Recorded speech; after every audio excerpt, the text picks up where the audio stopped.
All right, hello, Life Group leaders. So we're getting ready for our September launch of Life Groups. It's 2018, in case we use these videos in the future. And we're just here sitting, talking with Pastor John a little bit about the vision for Life Groups. If you've already done all the training in the past, we're going to give you just a little refresher about what the big picture is all about here.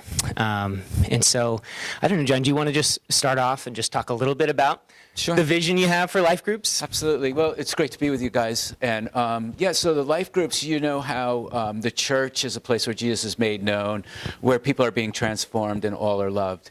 And, we expect that to be happening at the church, but where we really expect the transformation to be going on is in Life Groups. Because we know that, like, when you come into the large group gathering, that, at times we could kind of get lost in the middle of the crowd, especially if you want to.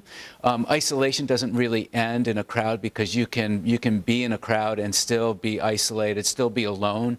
But with life groups, we find that to be eliminated. So people can go in a life group, become part of a life group, and when they are building relationships with one another, and the words being, we're going over the sermon from the word being taught on Sunday, that's where the transformation is going to really happen. And not only that, but that's also where love is going to have, like, boots on the ground, so to speak. That's where it's really going to hit, is right there in those small groups, because we can be praying for each other right there. We can be carrying each other's burdens. Where on Sunday morning, a person comes in, and they're going to be leaving. That's the way it's gonna happen. Some people will be real with other people, and ask for prayer, but really it's the small group, the intimate gathering where ministry happens.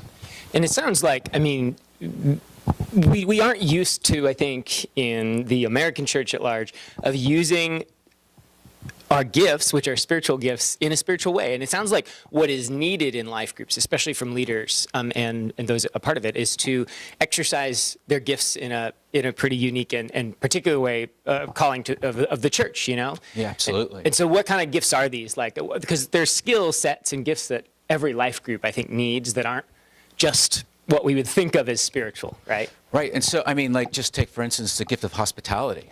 That's a spiritual gift. That's being filled with the Holy Spirit, being able to be hospitable. That's what mercy is another one. So being able just to listen to somebody and not try to fix a problem, but just allowing a person to voice maybe their frustration or where they're at spiritually, and not trying to fix it. That's a gift of mercy right there.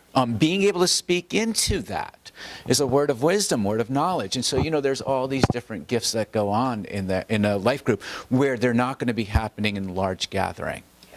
And it really, you go back to the New Testament, the early church. This was the model. So in Acts 2, we see what was going on there, where a lot of people are getting saved in the Jerusalem church. And it says that they continued daily with one accord in the temple, and then the breaking of bread from house to house, and they shared their food with gladness and simplicity of the heart. And so, the temple was the large gathering. But then they broke off into the house to house, and where the house to house was, that's where breaking of bread happened, where we shared with one another our food. And when food gets shared, your life gets shared.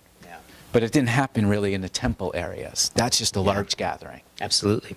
And I would think even within any particular group, it requires more than one person. One person doesn't need to have all of these gifts, right? That's right. Yeah, and so I think there does need to be a shift in our mentality of that we don't just have to come and be the smartest, most hospitable, most merciful person, but that we can actually work with maybe some mature believers in our groups to collect those gifts together. Absolutely. And the more that we can release people and encourage people in their gifts, the better off that we are.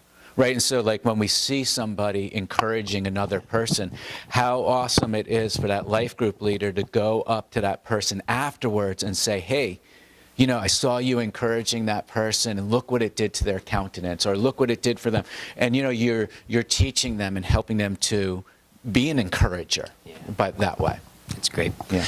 One other thing we've talked about that I know is really important for where we're going as a church and for life groups is just this place of pastoral care, that pastoral care needs to be happening on the life group level. Could you talk about that a little bit? Yeah. Now, for some of you guys, that sounds a little scary. But, the fact is, you have people in your house, and you're taking care of them. And really, that's like the heart of the shepherd or of the pastor, is to have people in. We want to have a gathering. We want to share the word with one another. We want to break bread with one another, desserts or whatever, coffee, and so we're carrying each other's burdens that way. And so pastoral care, really, that's really the crux of pastoral care. One of the major things is just listening. Hearing a person, being there for a person, that's a huge part. Providing a safe ground for people. But then also, when somebody's not showing up at the life group, being able to reach out to them as a life group leader, and say, hey, you're part of the life group, and we're just wondering how you're doing and if everything's okay because you haven't been at group lately. And that's where accountability is had, and it can really grow in that way. And people belong; they have a sense of belonging. Absolutely. And I think it's just the biblical model. Paul didn't know everybody. He knew leaders who were in charge of other groups, and they had leaders under them. In some ways, not that megachurches are bad or good, but our thinking about the way church should be has kind of been affected by that. But really, we just need to understand that, we're all called to be pastors to an extent, Sure. And we have that authority. And I think that's some of the apprehension, is that people feel like, oh, the pastor he's the right person to do this, but I just don't think that's the biblical view. It's Right. like you're the person who is a fellow believer in Christ and who loves that person is the right person. Yeah, and there's a lot of ideas about what is a pastor, because I get up and I teach every Sunday. I'm not asking you to teach like that at all. Okay, that's just a particular function in the body, right? But the pastoral role, just being with a group of people, that should be happening. That should be. And so we're not asking you to lay out these doctrines or theological discussions with the group at all. We're just asking you to facilitate the sermon that was taught, helping people understand and apply it to their lives, and create a ground where people can share, and how is it affecting them, and also where they can ask for prayer. And that's shepherding. That's it. Yeah. And so that's what we want. And I think also, while we would love to have life group leaders as the frontlines people, if there are bigger issues that need to be referred up, we have ways to do that. Lisa is a great contact. She is overseeing a team of follow-up people with experience in things like grief and bereavement. So we have people to do that too, as well as the elders and the pastors. Right. So, but we would we would just love for you to lean into your role as leaders and kind of people who are called to be pastors over a small group of people, but also to help us as pastors and as the institution of the church do what we can to better help you guys do what you need to do. So. Yeah, sorry, we want to be there for you. And so that's one of the reasons why we want those weekly reports back. So that you can highlight, here's something that might be over my head, or I need to refer this one out, right? It needs more care than I can put in it, or somebody's having a problem that the group isn't able to meet. We actually had a life group, was it last year during wintertime? Mm-hmm. They actually made a collection in their midst for somebody for oil. That didn't even come to the church. Which was an amazing thing, or I should say, the administration of the church. Yeah. So that was an amazing working of the body, just organically helping out one another, carrying each other's burdens. And you have the permission to do that stuff, because most things can be dealt with appropriately at the group level. That's right. Most things. And even if there's an issue where you can't, you can refer back to us, and then we might be able to give you tools or the resources in order that you can do it within that group. But then we also want to hear the praise reports too. Yeah. So we don't want to just hear problems, which are fine. We can work with problems, but we also want to hear the praise and what God's doing. Yeah, awesome. So, yeah.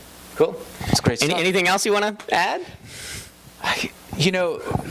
As we're moving forward as a church is growing. God is just blessing. He's adding to our number. We want to help the church learn to make disciples of one another. And we want safe grounds for people to be able to invite their friends. Life groups are a place that should be safe. where somebody could come in and they might not be anywhere close to being a follower of Jesus yet, but they can say the most ridiculous things, and people will be able to go, okay, I can understand where you're coming from, but then you keep with your subjects, and you let them experience what Christian community is really like, because this is foreign in our culture. It's absolutely foreign. And I believe when people get a taste of that, they're going to hunger for more, because Jesus is altogether good. And he's using these groups. Awesome. Yeah.